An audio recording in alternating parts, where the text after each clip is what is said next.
بسم اللہ الرحمن الرحیم۔ السلام علیکم محترم ناظرین و سامعین، آپ سن رہے ہیں دیوتا۔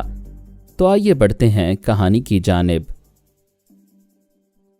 الپا، تم پہلے کی طرح رائما کے اندر خاموش رہ کر تنویمی عمل کی کامیابی یا ناکامی کو حاضر دماغی سے سمجھتے رہنے کی کوشش کرو گی، دیٹس آل۔ وہ دونوں پھر رائما کے پاس آ گئے۔ ڈینیل کے ادھورے عمل کے باعث رائما کے دماغی توازن میں ذرا فرق آ گیا تھا۔ پہلے تو وہ اعصابی کمزوری میں مبتلا ہو گئی تھی، پھر اس کے دماغ میں 3 ٹیلیپیتھی جاننے والوں کی کشمکش رہی، جس کی وجہ سے دماغ بوجھل ہوتا رہا۔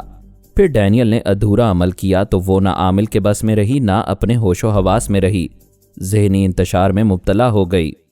جے مورگن دوسری بار عمل کرنے اس کے پاس آیا تو پتہ چلا رائما کی سوچیں بکھری ہوئی ہیں۔ اس کے ذہن کو کسی ایک سوچ پر مرکوز کرنے کی کوشش کی گئی تو دماغی کمزوری کے باعث بہت سی سوچیں گڈمڈ ہونے لگیں۔ اس کی ذہنی حالت بتا رہی تھی کہ اب اس پر تنویمی عمل نہیں کیا جا سکے گا۔ اس مقصد کے لیے پہلے دماغی توانائی لازمی ہے، الپا نے کہا۔ اس کی دماغی توانائی بحال ہوگی تو یہ سانس روک لیا کرے گی، ہمیں دماغ میں نہیں آنے دے گی۔ ٹھیک ہے، اسے آج رات اس کے حال پر چھوڑ دیا جائے، ہم صبح اس کی خیریت معلوم کریں گے۔ دونوں نے گولڈن برینز کو اپنی رپورٹ پیش کی۔ وہاں سے جواب ملا، اسے اس کے حال پر نہ چھوڑو۔ الپا، تم سو جاؤ، اور جے مورگن، تم صبح 4 بجے تک رائما کے دماغ میں آتے جاتے رہو اور اس کے ذہنی انتشار کو کم کرتے رہنے کی کوشش کرو۔ 4 بجے کے بعد تم سو جاؤ گے اور الپا اس کے پاس آ جائے گی۔ پھر دوسری تحریر اسکرین پر نظر آئی۔ اس پہلو کو نظر انداز نہ کرو کہ فرہاد کے خیال خوانی کرنے والے کسی طرح رائما کے پاس پہنچ سکتے ہیں۔ ان دشمن خیال خوانی کرنے والوں کو رائما کا دماغ ایک کھلی کتاب کی طرح ملے گا۔ دشمنوں کو فائدہ نہ اٹھانے دو، دیٹس آل۔ تقدیر کو ماننا پڑتا ہے، ہم کچھ نہیں کر رہے تھے، یہ تقدیر تھی جو رائما کے سلسلے میں پیچیدگیاں پیدا کر رہی تھی اور یوں علی تیمور کو ظاہر ہونے سے بچا رہی تھی۔ دوسری طرف سپر ماسٹر ہولی مین اور اس کے خاص ٹیلیپیتھی جاننے والے جان لیمبوڈا نے رائما کو ڈھونڈ نکالنے کی تمام کوششیں کر ڈالی تھیں اور ناکام ہوتے رہے تھے۔ سپر ماسٹر نے کہا، وہ شاید دشمنوں کے ہاتھ لگ گئی ہے یا ہمارے ملک سے کہیں دور چلی گئی ہے۔ جان لیمبوڈا نے کہا، اگر وہ دشمنوں کے ہاتھ لگ جائے تو ہمیں فائدہ پہنچے گا۔ سپر ماسٹر نے پوچھا، وہ کیسے؟ دشمن خیال خوانی کرنے والے رائما کی اصلیت جاننے کے لیے اسے دماغی کمزوری میں مبتلا کریں گے اور اس پر عمل کریں گے۔ میں کبھی 1 گھنٹے اور کبھی آدھے گھنٹے کے بعد رائما کے پاس آتا جاتا رہتا ہوں اور وہ سانس روکتی رہتی ہے۔ مسٹر لیمبوڈا، تم کب تک ایسا کرتے رہو گے؟ لیمبوڈا نے کہا، اور وہ کب تک سانس روکتی رہے گی؟ کبھی تو بیمار پڑے گی یا اسے کوئی حادثہ پیش آئے گا یا کسی طرح زخمی ہوگی یا پھر کوئی دشمن خیال خوانی کرنے والا اسے ٹریپ کرے گا، تو ایسے وقت میں رائما کے دماغ کو گرفت میں لینے کی کوشش کروں گا۔ اگر ناکام ہوا تو دشمن کو بھی کامیاب نہیں ہونے دوں گا، اس غدار لڑکی کے دماغ میں زلزلے پیدا کر کے اسے مار ڈالوں گا۔ جان لیمبوڈا سپر ماسٹر کے دوسرے معاملات میں بھی مصروف رہتا تھا، لیکن رائما کا پیچھا نہیں چھوڑتا تھا۔ اپنے مقررہ وقت کے مطابق اس کے دماغ میں جاتا تھا اور سانس روکنے سے واپس آ جاتا تھا۔ لیمبوڈا نے سلوانا جوزف یعنی سونیا سانی کے بھی چور خیالات پڑے تھے اور یہ معلوم کیا تھا کہ سانی خواب میں کسی جان کارلو کو دیکھتی ہے۔ خواب میں اس کا چہرہ دھندلا سا نظر آتا ہے، پھر بھی وہ خوابوں کے اس شہزادے سے محبت کرتی ہے۔ جان لیمبوڈا کو یہ معلوم تھا کہ رائما کسی جان کارلو کے ساتھ روپوش ہوئی ہے، ادھر سانی کسی جان کارلو سے محبت کرتی تھی۔ یہ محض ایک اتفاق ہو سکتا تھا کہ رائما اور سانی کے محبوب کا نام ایک تھا، یا پھر اس ایک نام جان کارلو کے پیچھے کوئی بھید چھپا ہوا تھا۔ یہ تجسس بھی ایسا تھا کہ جان لیمبوڈا حقیقت معلوم کرنے کے لیے رائما کا پیچھا نہیں چھوڑتا تھا۔ آخر اس کا صبر و تحمل کام آیا۔ وہ رائما کے پیچھے بھاگتے بھاگتے اس رات اس کے دماغ کے اندر پہنچ ہی گیا جب وہ بے حد دماغی کمزوری میں مبتلا ہو گئی تھی، اور کمزوری ایسی تھی کہ اس پر عمل نہیں کیا جا سکتا تھا۔ لیمبوڈا نے اس کے اندر پہنچ کر جے مورگن اور الپا کی گفتگو سنی۔ وہ دونوں اسی مسئلے پر باتیں کر رہے تھے اور کہہ رہے تھے، ایسی حالت میں رائما پر تنویمی عمل کامیاب نہیں ہوگا۔ وہ دونوں اس کے دماغ میں باری باری آتے جاتے رہیں گے۔ جب اس کی دماغی توانائی بحال ہونے لگے گی تو وہ عمل کر کے اسے معمولہ اور تابعدار بنا لیں گے۔ جان لیمبوڈا نے جے مورگن اور الپا کی گفتگو سنی، لیکن انہیں پہچان نہ سکا کیونکہ دونوں کے برین آپریشن کے بعد ان کی آوازیں اور لہجہ تبدیل کیا گیا تھا، لیکن یہ سمجھ گیا کہ رائما اسرائیل میں ہے۔ یہ بات جے مورگن اور الپا کی گفتگو سے سمجھ میں آ گئی۔ الپا نے مورگن سے کہا تھا، چلو ہم گولڈن برینز کو رپورٹ پیش کریں اور گولڈن برینز اسرائیل میں تھے، اس کے خیال خوانی کرنے والے یہودی تھے یا انہیں برین واش کر کے یہودی بنا دیا گیا تھا۔ جان لیمبوڈا کے حساب سے اسرائیل میں 4 ٹیلیپیتھی جاننے والوں کو ہونا چاہیے تھا، ایک جے مورگن جو پہلے سے وہاں تھا، باقی 3 امریکی خیال خوانی کرنے والوں کو یہودیوں نے اغوا کیا تھا۔ آج لیمبوڈا ایک خیال خوانی کرنے والی عورت کی آواز سن چکا تھا، سوچ رہا تھا یہ عورت کون ہو سکتی ہے۔ الپا کے متعلق اب تک یہی معلوم تھا کہ وہ ماسک مین کے چنگل میں ہے، یہ راز ابھی ظاہر نہیں ہوا تھا کہ وہ واپس اپنی قوم میں آ گئی ہے۔ اس نے سپر ماسٹر ہولی مین کو رائما کے حالات بتائے اور کہا، میں نے ایک نئی خیال خوانی کرنے والی کی آواز سنی ہے، پتہ نہیں یہ یہودی اسے کہاں سے پکڑ لائے ہیں۔ اس طرح ان کے ہاں 5 خیال خوانی کرنے والے ہو گئے ہیں، اگر رائما پر بھی ان کا عمل کامیاب ہو گیا تو ان کی تعداد 6 ہو جائے گی۔ سپر ماسٹر نے کہا، رائما پر ان کا عمل کامیاب نہیں ہونا چاہیے۔ لیمبوڈا نے کہا، ہمارے ہاں میرے علاوہ صرف 2 خیال خوانی کرنے والے رہ گئے ہیں، ایک پاسکو روٹ ہے، دوسرا فریزر ہے۔ میں ان دونوں کو ابھی رائما کے دماغ میں پہنچا رہا ہوں، وہ بھی باری باری وہاں آتے جاتے رہیں گے۔ جب بھی یہودی رائما پر عمل کریں گے، ہمارے آدمی اس عمل کو ناکام بنائیں گے۔ اس نے یہی کیا، اپنے ٹیلیپیتھی جاننے والے پاسکو روٹ اور فریزر کو رائما کے دماغ میں پہنچا کر تاکید کی، تم دونوں باری باری اس کے دماغ میں رہنے کے لیے وقت مقرر کر لو، میں ناکامی برداشت نہیں کروں گا، رائما پر دشمنوں کا عمل کامیاب نہیں ہونا چاہیے۔ جان لیمبوڈا دماغی طور پر اپنی جگہ حاضر ہو گیا، ابھی رائما ذہنی انتشار میں مبتلا تھی، اس کے دماغ سے جان کارلو یعنی علی کے متعلق کچھ معلوم نہیں کر سکتا تھا۔ ویسے بھی بعد میں معلوم کیا جاتا تو رائما کے چور خیالات ایڈی فشر کو جان کارلو بتاتے، لیکن جان کارلو کو علی تیمور نہیں کہہ سکتے تھے کیونکہ رائما خود علی کی حقیقت نہیں جانتی تھی، اور اگر علی تیمور کے چور خیالات پڑے جاتے یا اس پر تنویمی عمل کیا جاتا اور اس کی پچھلی زندگی کو کریدا جاتا تو وہ اپنی پچھلی زندگی میں جان کارلو ظاہر ہوتا۔ ہو سکتا ہے کہ عمل کرنے والے جان کارلو تک ہی علی کا محاسبہ کر کے رہ جاتے اور یہ سمجھ نہ پاتے کہ ایک پردے کے پیچھے دوسرا پردہ ہے تو دوسرے پردے کے پیچھے بھی کوئی تیسرا پردہ ہوگا جہاں سے علی ظاہر ہوگا۔ پتہ نہیں قدرت کو کیا منظور تھا کہ ہم علی تیمور تک نہیں پہنچ پا رہے تھے اور وہ جان لیمبوڈا رائما تک پہنچ گیا تھا اور دوسری صبح جان کارلو یعنی علی تک بھی پہنچ سکتا تھا۔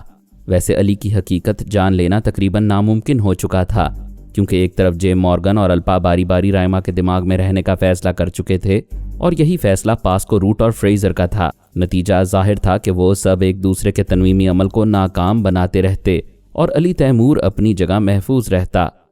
علی تیمور یہ سمجھ نہیں پایا تھا کہ رائما کافی پینے کے بعد کمزوری میں کیسے مبتلا ہو گئی تھی۔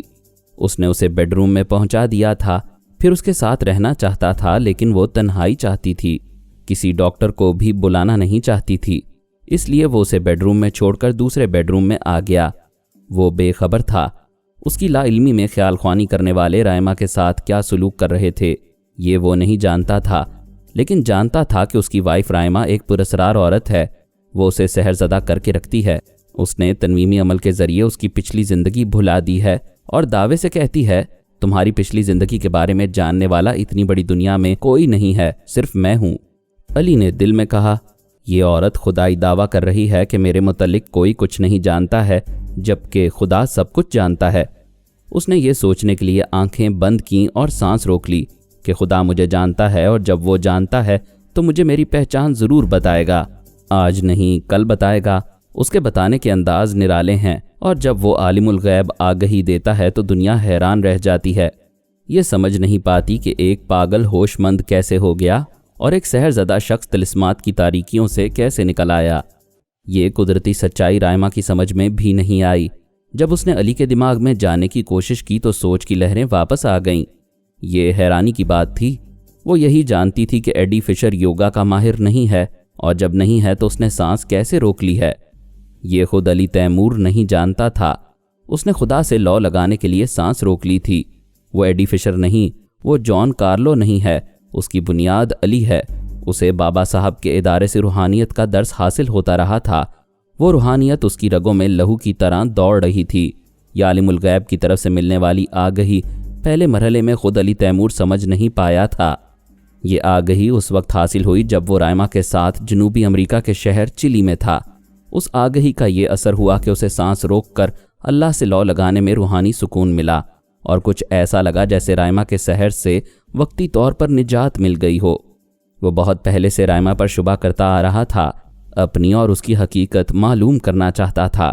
جب اسے سانس روکنے اور خدا پر بھرپور اعتماد کرنے سے وقتی طور پر نجات پانے کا احساس ہوا تو وہ ہر رات تنہائی میں یوگا کا عمل کرنے لگا اور عبادت کے طور پر دل ہی دل میں کہنے لگا، یا خدا مجھے علم دے، سچائی کی پہچان دے، میرے معبود جب تو میرے اندر رہتا ہے تو مجھے میرے اندر سے باہر نکال، میں خود کو دیکھنا اور پہچاننا چاہتا ہوں۔ یہ علی تیمور کا معمول بن گیا تھا، وہ ہر رات تنہائی میں خدا کو پکارتا تھا۔ اس رات جب رائما کے کمزور دماغ میں جے مورگن، الپا، ڈینیل، پاسکو روٹ، فریزر اور جان لیمبوڈا آتے جاتے رہے تھے تو وہ اپنے بیڈ روم میں آنکھیں بند کیے، سانس روکے، جیسے عبادت میں مصروف تھا۔ ایسے ہی وقت اسے یہ خیال آیا، رائما کمزوری محسوس کر رہی ہے، وہ اتنی کمزور ہے کہ خود بستر تک چل کر نہ جا سکی۔ میں نے اسے بستر تک پہنچایا۔ ایسی حالت میں وہ خیال خوانی نہیں کر سکے گی، میری نگرانی نہیں کر سکے گی۔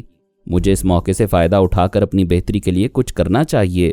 ذہانت کہتی تھی بہتری اسی میں ہے کہ ایسی عورت سے دور ہو جائے جو اسے اپنے زیر اثر رکھتی ہے۔ یہ اندیشہ تھا کہ وہ دماغی توانائی حاصل کرنے کے بعد پھر اس کے دماغ میں آئے گی اور اسے اپنے پاس آنے پر مجبور کر دے گی۔ علی نے سوچا، خدا جانتا ہے کہ اسے دماغی توانائی کب حاصل ہوگی۔ جب تک حالات میرے موافق رہیں مجھے اس سے نجات حاصل کرنے کی کوشش کرنی چاہیے۔ جہاد کرنے سے ہی نجات کے راستے ملتے ہیں، ہاتھ پر ہاتھ رکھ کر بیٹھنے والے آخر کار بیٹھے ہی رہ جاتے ہیں۔ وہ سانس روکے سوچ رہا تھا، پھر اس نے آہستہ آہستہ سانس لی۔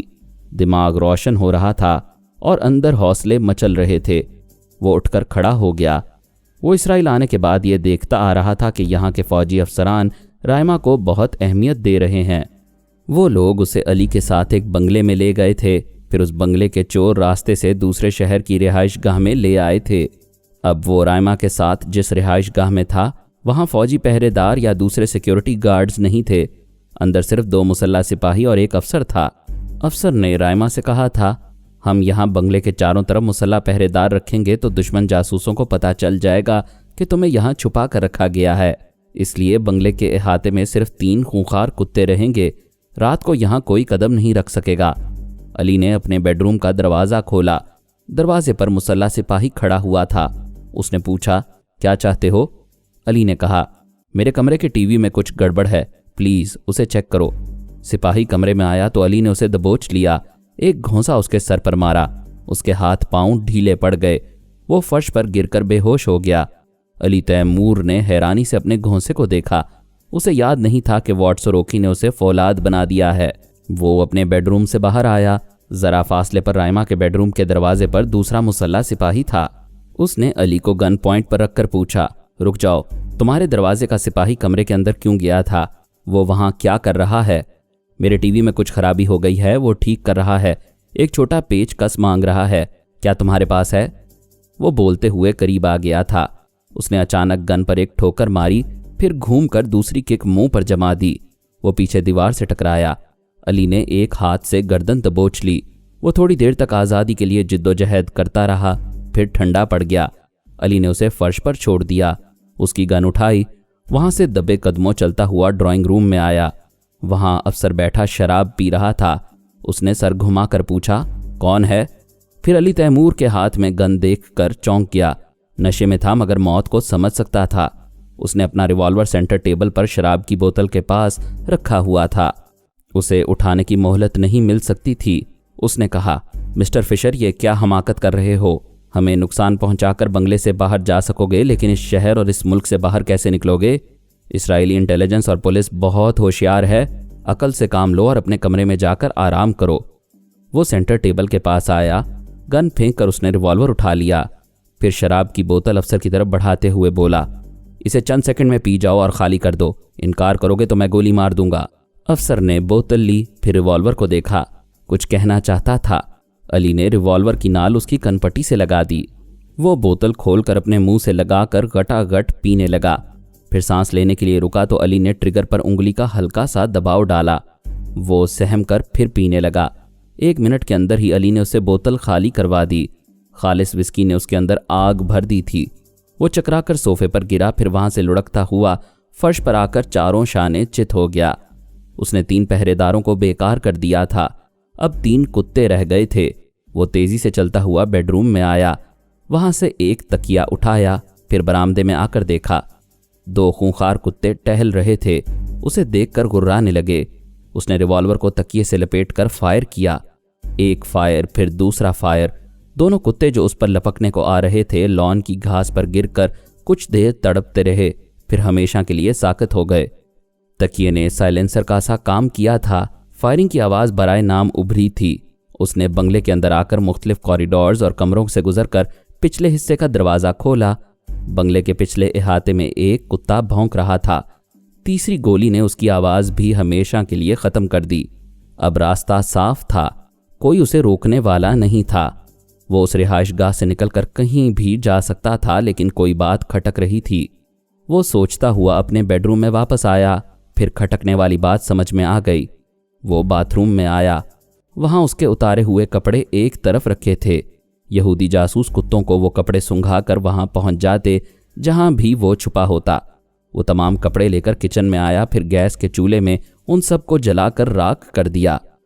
وہ بظاہر ایک سیدھا سادہ سا سحر زدہ رہنے والا ایڈی فشر تھا، لیکن لاشعور میں جو ذہانت اور غیر معمولی صلاحیات چھپی ہوئی تھیں وہ بے اختیار اس کے عمل کے دوران ظاہر ہوتی تھیں، اور ایسا اس لیے تھا کہ لیلا نے اس کی شخصیت تبدیل کرتے وقت اس کی تمام خوبیوں اور صلاحیتوں کو بحال رکھا تھا۔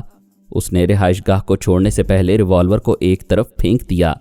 یہ بھی اس کی خاندانی عادت کا ایک حصہ تھا۔ میں، سونیا، پارس اور علی تیمور کبھی اپنے پاس ہتھیار نہیں رکھتے تھے، ضرورت کے وقت دشمنوں کے ہی ہتھیار استعمال کرتے پھر انہیں پھینک دیتے تھے۔ اس وقت رات کے 10 بجے تھے۔ یہودی خیال خوانی کرنے والے جے مورگن اور الپاس زیادہ اہمیت رائما کو دے رہے تھے۔ گولڈن برینز نے کہا تھا رائما کے چور خیالات پڑھنے سے ایڈی فشر کے متعلق بھی بہت کچھ معلوم ہو جائے گا۔ پھر یہ یقین تھا کہ 1 افسر اور 2 سپاہی مسلح ہیں اور احاطے میں 3 خونخوار کتے ہیں۔ نہ کوئی بنگلے کے اندر جا سکتا تھا، نہ وہاں سے باہر نکل سکتا تھا، اور وہ یہ بھی جانتے تھے کہ ایڈی فشر کو رائما نے اپنے زیر اثر رکھا ہے۔ وہ تنویمی عمل کی سلاخیں توڑ کر رائما کو چھوڑ کر نہیں جائے گا۔ اس نے سوچ لیا تھا کہ پناہ لینے کے لیے بیت المقدس جائے گا۔ وہ مقام یہودیوں، عیسائیوں اور مسلمانوں کے لیے یکساں مقدس تھا۔ وہاں پہنچ کر وہ خدا سے پوچھنا چاہتا تھا، میں کون ہوں، یہودی، عیسائی یا مسلمان؟ وہ رہائشی علاقے کی گلیوں سے نکل کر ایک شاہراہ پر پہنچ گیا۔ بے شمار گاڑیاں آتی جاتی دکھائی دے رہی تھیں۔ ریسٹورانٹس اور تفریح گاہوں میں اچھی خاصی رونق تھی۔ دکانوں کے سائن بورڈ سے پتہ چلا کہ وہ شہر نیتانیہ ہے۔ یہ شہر تل ابیب اور حیفا کے درمیان مغربی ساحل پر تھا۔ اب نیتانیہ سے بیت المقدس جانے کا مسئلہ تھا۔ پتہ نہیں ٹرین کس وقت وہاں سے روانہ ہوتی تھی۔ بس اور ٹیکسی کے ذریعے بھی وہ جا سکتا تھا، لیکن بس یا ٹیکسی کا اڈہ کہاں ہے یہ معلوم نہیں تھا۔ وہ سوچتا ہوا ایک بار کے سامنے آیا۔ وہاں بڑے امیر کبیر لوگ ہوش میں اندر جا رہے تھے اور مدہوش ہو کر باہر آ رہے تھے۔ انہیں دیکھ کر یہ تدبیر سوجی کہ کسی مدہوش سے دوستی کر کے یا اسے الو بنا کر اس کی گاڑی استعمال کی جا سکتی ہے۔ اس گاڑی میں وہ یروشلم تک کا سفر کر سکتا ہے۔ وہ بار کے اندر آیا۔ وہاں یاد آیا کہ اس کے پاس $1، 1 پاؤنڈ یا ایک بھی اسرائیلی شکال نہیں ہے۔ وہ خالی جیب چلا آیا ہے۔ جب سے وہ رائما کے ساتھ رہتا چلا آ رہا تھا اسے کبھی رقم کی ضرورت نہیں پڑی تھی۔ وہ ٹیلی پیتھی کے ذریعے کسی بھی ملک کی کرنسی حاصل کر لیتی تھی۔ بہت دنوں بعد علی کو پتہ چلا کہ آج اسے اپنی حکمت عملی کے ذریعے رقم حاصل کرنا ہوگی۔ وہ دور تک نظریں دوڑانے لگا۔ کچھ لوگ کاؤنٹر کے ساتھ لگے بیٹھے تھے اور پی رہے تھے۔ ہال میں میزوں کے اطراف پینے والوں اور پلانے والیوں کا میلہ سا لگا تھا۔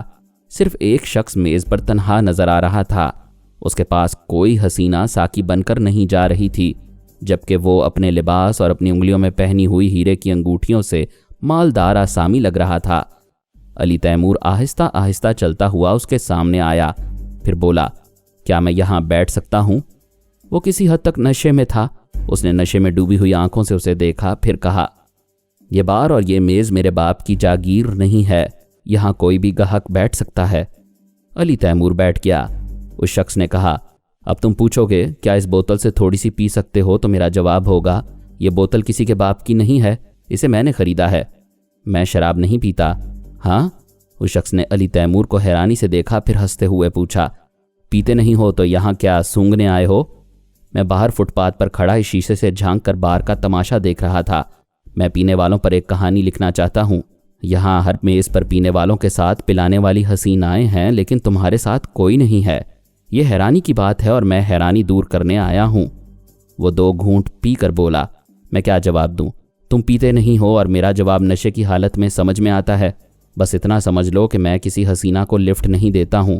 میں نے بار کے مالک سے کہہ دیا ہے کہ بار کی کوئی لڑکی میری میز پر نہیں آئے گی۔ کیوں نہیں آئے گی؟ نشہ بہت اچھا ہوتا ہے اور بہت برا بھی ہوتا ہے۔ اچھا اس لیے ہوتا ہے کہ آدمی فکر اور پریشانی سے نجات حاصل کر لیتا ہے۔ برا اس لیے ہوتا ہے کہ مدہوشی میں اپنی خبر نہیں ہوتی اور کوئی بھی نازک اندام حسینہ لوٹ کر چلی جاتی ہے۔ جب تمہارے پاس کوئی آتی نہیں ہے تو کیسے لوٹ کر چلی جاتی ہے؟ یہی تم سمجھ نہیں پاؤ گے کیونکہ تم پیتے نہیں ہو۔ میں سمجھ لوں گا، تم بولو تو صحیح۔ وہ بولا، یہ ایک درد بھری داستان ہے۔ تم کہانی لکھنا چاہتے ہو اس لیے تمہیں سنا رہا ہوں۔ میں اپنی بیوی سے بہت محبت کرتا تھا اور اس سے شادی کرنا چاہتا تھا۔ تم بیوی سے محبت کرتے تھے اور اس سے شادی کرنا چاہتے تھے۔ بیوی سے کیا بار بار شادی ہوتی ہے؟ بھائی سمجھا کرو، جب میں شادی کرنا چاہتا تھا تب وہ میری بیوی نہیں تھی۔ علی تیمور نے سر ہلا کر کہا، اچھا سمجھ گیا۔ وہ پھر 2-4 گھونٹ پینے کے بعد بولا، اور جب وہ میری بیوی بن گئی تو میں اس سے شادی نہ کر سکا۔ یہ شرابی فلسفہ ہے کیا؟ اس کا مطلب کیا ہوا؟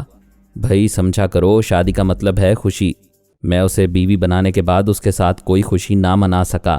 وہ بلڈ پریشر کی مریضہ تھی، 2 بار ہارٹ اٹیک ہو چکا تھا۔ جب وہ سہاگ کی سیج پر پہنچی تو خوشی کے مارے دوران خون بڑھ گیا۔ تیسرا ہارٹ اٹیک ہوا اور وہ پھولوں کی سیج پر مر گئی۔ اتنا کہہ کر وہ رونے لگا۔ علی تیمور نے پریشان ہو کر کہا، کیا کر رہے ہو؟ یہاں تماشا بن جاؤ گے۔ ایک ویٹر آئس کیوبز کا پیالہ رکھ رہا تھا۔ اس نے کہا، صاحب آپ پریشان نہ ہوں، یہاں سب جانتے ہیں کہ مسٹر بونر کو چوتھے پیگ سے اپنی بیوی یاد آنے لگتی ہے۔ ویٹر چلا گیا۔ علی نے کہا، مسٹر بونر، مرنے والی کی یاد دل سے نہیں جائے گی، لیکن رونے سے وہ واپس نہیں آئے گی۔ وہ روتے ہوئے بولا، اسی بات کا تو رونا ہے کہ وہ مرنے کے بعد بھی واپس آتی ہے۔ کیا؟ علی نے شدید حیرانی سے آنکھیں پھاڑ کر پوچھا۔ وہ واپس آتی ہے؟ ہاں، آتی ہے، جاتی ہے، پھر آ جاتی ہے۔ اس کا مطلب ہے وہ مری نہیں تھی، ابھی زندہ ہے۔ وہ مر چکی ہے۔ اس کے تابوت کو میری آنکھوں کے سامنے قبر میں اتارا گیا تھا۔ مرنے والی کے ماں باپ اور رشتہ دار بھی اس کی موت کی تصدیق کریں گے۔ اس نے شیشے کے جام کو ہونٹوں سے لگا کر خالی کیا، پھر بوتل کھول کر 5واں پیگ بنانے لگا۔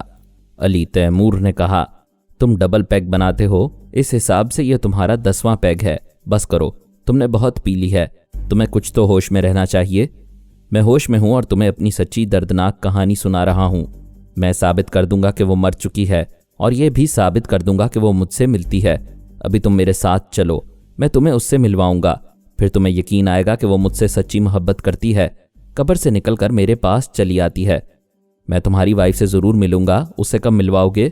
میں نے کہا، ابھی ملواؤں گا، ذرا صبر کرو۔ وہ گھٹا گھٹ پینے لگا۔ ایک ہی سانس میں جام خالی ہو گیا۔ وہ اپنی جگہ سے اٹھا، پھر لڑکھڑا گیا۔ میز کا سہارا لے کر جھکتے ہوئے بولا، میں نشے میں نہیں ہوں، اگر تم نے زیادہ پی لی ہے تو آؤ مجھے تھام لو، میں تمہیں سنبھال کر چلوں گا۔ علی تیمور نے اسے تھام لیا، پھر سہارا دے کر بار سے باہر جانے لگا۔ وہ بڑبڑا رہا تھا۔ دراصل اس سے ملنے کی خوشی برداشت نہیں ہوتی، ابھی وہ ملے گی، یہ سوچ کر مجھے نشہ آ جاتا ہے، ورنہ میں نشے میں نہیں ہوں۔ وہ دونوں بار سے باہر آئے۔ بونر نے ایک سفید کار کے پاس آ کر کہا، تم پچھلی سیٹ پر بیٹھو، میں اگلی سیٹ اپنی وائف کے لیے خالی رکھتا ہوں۔ لیکن وہ کہاں ہے؟ ذرا صبر کرو اور آرام سے بیٹھو۔ وہ پچھلی سیٹ پر بیٹھ گیا۔ اسے یروشلم تک جانے کے لیے ایک گاڑی کی ضرورت تھی، اور وہ گاڑی اسے ملنے والی تھی۔ اس گاڑی کو اجلت میں حاصل کرنا مناسب نہیں تھا۔ پتہ نہیں وہ مرنے والی کب اور کہاں اگلی سیٹ پر آ کر بیٹھ جاتی۔ بونر نے ڈرائیونگ سیٹ سنبھالی، پھر کار کو سٹارٹ کیا۔ علی نے پوچھا، تم اس حالت میں گاڑی چلاؤ گے؟ وہ کار آگے بڑھاتے ہوئے بولا، میں ہر رات اسی حالت میں ڈرائیو کرتا ہوں۔ معلوم ہوتا ہے تمہاری بیوی قبر سے نہیں آئے گی، تم مجھے ڈرائیونگ کے ذریعے قبر میں لے جاؤ گے۔ کیا تمہیں گھر کا راستہ یاد ہے؟ یاد ہے، میں تل ابیب میں رہتا ہوں اور پینے کے لیے نیتانیہ شہر آتا ہوں، کیونکہ وہ نیتانیہ اور تل ابیب کے درمیان کہیں نظر آتی ہے، پھر میری کار میں آ کر بیٹھ جاتی ہے۔ علی تیمور نے دونوں ہاتھوں سے اپنے سر کو تھام کر کہا، ایسا لگتا ہے جیسے مجھے نشہ ہو گیا ہے۔